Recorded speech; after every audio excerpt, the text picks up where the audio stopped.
Talking about animals, this next act is also an animal.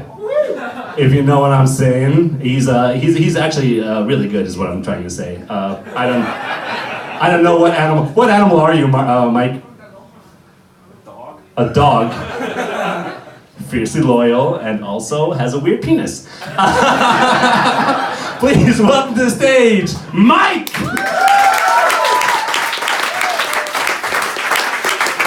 Thanks, Salzburg.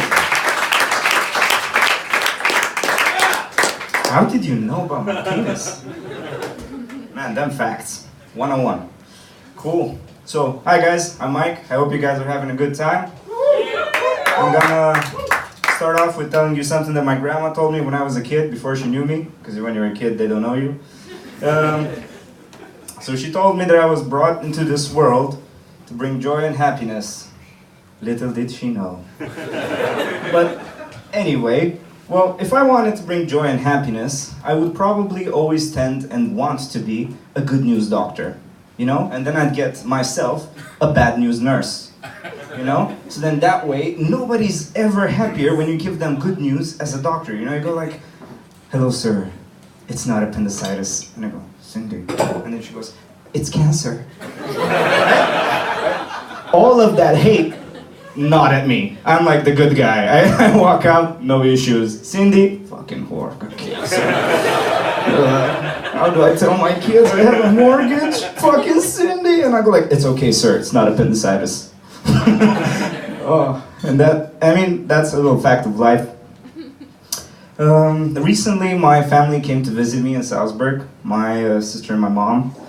And I realized that we were talking about life, and about decisions and how I got here, and if I would have left because life was better here and stuff like that. And I said something that one of my friends said, and I said, hey mom, if you want to drink the milk, you gotta smell some shit. That's a small animal fact joke. Okay, so basically they came here and my mom was super shocked about everything because we came from Romania. This place is way cleaner, it's nicer. I mean, Romania is nice as well, but there are huge differences. And she couldn't just accept how clean Salzburg is. It's like the little things. She kept looking around. I was like, there's nothing on the floor. And I'm like, yeah, mom, it's a sidewalk, it's cement. And she was like, no, there's no cigarettes on the floor, there's nothing. And I'm like, yeah, it's civilization. Yeah, winning. And basically we walked down the street, and then we stopped in Salzburg South. I don't know if you guys been there, but it's where you have to wait for the train, basically. It's very small. So sometimes it tends to get dirty because of kids, because of smokers.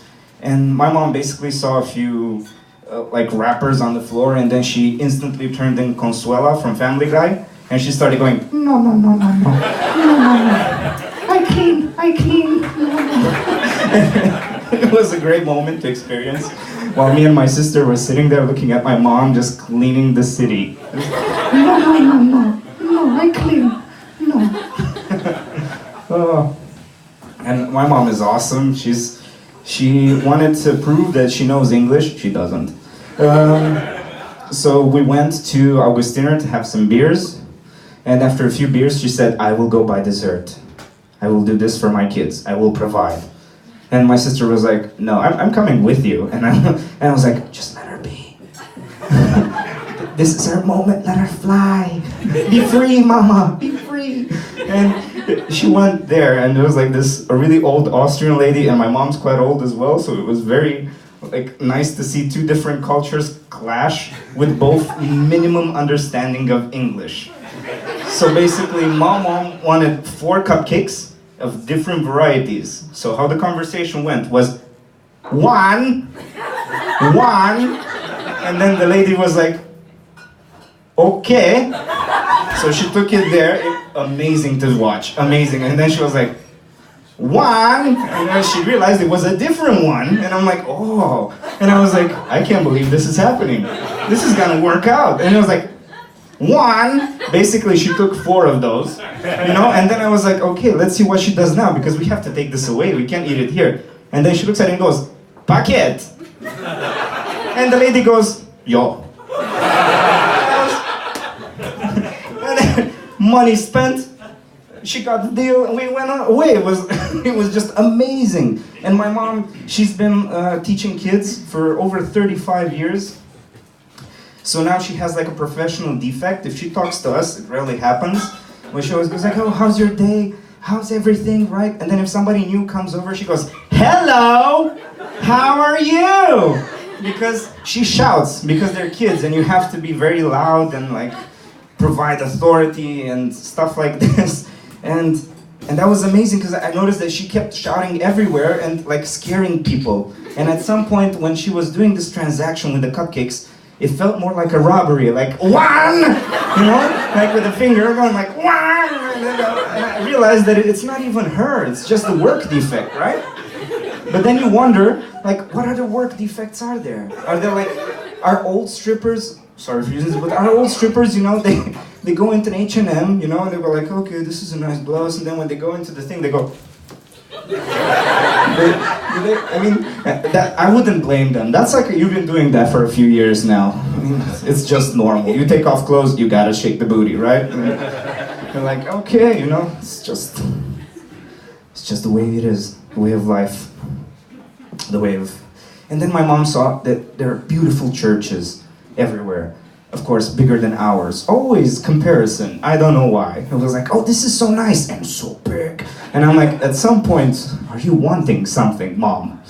Are you missing something in your life? Why is it always nicer, bigger? I'm like, I'll have a chat with Dad. This is not good. Anyway, so basically she was talking about churches and then she asked me, what religion are people in Salzburg in Austria? And I was like, oh, they're mostly Christian. And then she started talking to me about Jehovah's Witness that kept visiting our house. And then I gave her a few tips on how to get rid of them. And I said, Mom, always have a beetroot in the fridge. You never eat it, you never use it. When you see them there, you go, you grab a knife, you cut the beetroot, you take a napkin and open the door and go, hello. And then if you see that they actually engage with you, start singing and looking straight into their eyes. If they have at least 1 cent of brain in there, they will run. They will just not give a fuck. It will be like, yep, Lord doesn't need you, bye. I'm like, yep, it's fine. But that's mostly their fault, because they still go door to door. I would just suggest that they would step up their game and just go on Tinder. And you have just Jehovah's Witness, you know, like in a pose going, you know, wearing like a nice thing that you have the impression they have a good job and like they earn a lot. And then you go on a date, you know, and go like, have you heard the good news, babe? What? Jesus needs you. And she's like, fuck! And you know, and then maybe some ladies, they still like leech onto them and go like, oh, are you at least down to fuck? And then they go like, sorry babe, I'm only down to follow.